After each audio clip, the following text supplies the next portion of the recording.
I don't suppose you'll be interested in your other present. Grandma!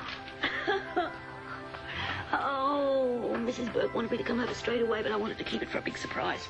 It's terrific to see you. Brilliant. Good enough present. The best. There's nothing I could want more except for Dad and Melanie to be here. Well, then, I'd better return this to Santa.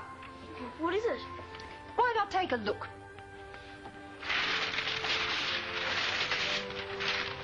Lost your tongue. An acute case, I'd say.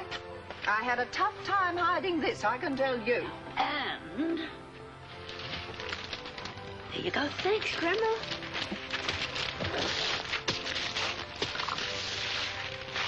Rollerblade! Come on.